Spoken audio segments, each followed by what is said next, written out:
Hi, this is Doug Marshall of Marshall Valisis. Yesterday, I received a call from a financial advisor who was nervous about doing a valuation for a business owner client. Here was the main concern. What if the value delivered in the valuation report was significantly different than the valuation number that the business owner had in his head? I certainly understood why this was a concern, especially for someone that does not do valuations on a regular basis. Now, the advisor understood the significance of doing a valuation because in this case, the business was well over half the total net worth of the business owner and the business owner's family. And this was the premise for all the planning that was going to be done in the future. So just as a recap for those of you who are watching this video, we look at the business as a major portion of an individual's net worth. And that business is not only important because of the size of the asset, but it's also important because of the large income that's generated from that business to support a family and the lifestyle that that family enjoys and all that goes along with that. At Marshall Valisis, we do not want to do planning without first knowing the value of the business, and that planning will entail estate planning, retirement planning, succession planning, and key employee planning. But let's take a look at the numbers and what the financial advisor was concerned about. I'm not going to go into a whole lot of detail here, but it is important to understand some of the basics of the numbers that somebody's going to see in a valuation report. And there are several different ways in which valuation can be expressed to a business owner. The liquidation value is typically the worst case scenario when an enterprise is forced out of business, either because it's just not making enough money or something tragic has happened in the life of the business owner, a business owner's partner, or something else has happened. And there are traditional measures of valuation: equity value, asset sale value, enterprise value. I usually refer to these as a range of fair market value. Not all of those numbers are going to be exactly the same, but they are important for a business owner to know. This is generally the number that I'm focused on when I do a valuation for a business owner. Now, the buyout value might be different from the equity, asset sale, or enterprise value. Within reason, that is up to the partners or the family to decide what it's going to take to transfer the value of that business to another party within the family or to another partner.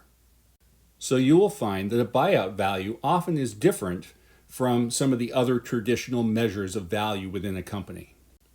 Most of my work with business owners, I believe the business owner has in their head what the sale value is and what they imagine they can sell the company for.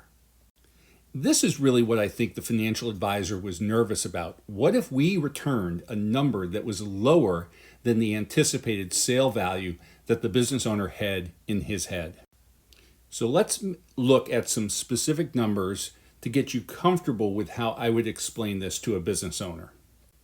As you can see from these numbers, which is from an actual case study, the liquidation value is rather low.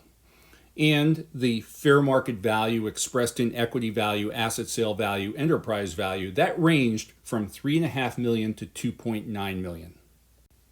The company had set a buyout value of $2.5 million. And that was something that we were going to review. And I suspect that they were going to move the value up a little bit, maybe closer to $3 million. So here's where it gets a little bit weird. A business owner might have it fixed in their head that they can sell their business for $5 million compared to the $2.5 million buyout value that they have. And the reason that they think that is because other businesses close by, similar to theirs, have sold for a higher number. Or they believe that they have something special that if they find the right buyer, that right buyer will be willing to pay more for the business than it is worth based on fair market value, which may be a very true statement. But often it's going to take a few years, at least a period of time, to optimize that sale value, to structure the business so it's more attractive to an acquiring company or investor. So do I get nervous when somebody has fixed in their head a value that's much higher than the fair market value? No. Because I want them to be able to sell their business for the largest number, but I also want them to be able to work off of a fair market value, which is more IRS driven, so that they understand the relationship between the different valuation numbers. And this is why financial advisors are coming to Marshall Valissis, because we understand the dynamics of valuation and we don't put ourselves in a position where we get uncomfortable and this derails the potential working with a business owner in the area of financial planning. I trust this explanation has been helpful to you as you go forward in working with business owners. So if you have some questions about this, you'd like to talk to us further about this, or you have a business owner that you would like to approach using the Marshall Valissis Engage, Discover, Design, and Execute process, we'd love to talk to you. Here's our contact information. Don't hesitate to either pick up the phone, text us, or send us an email. Thank you. Have a great day.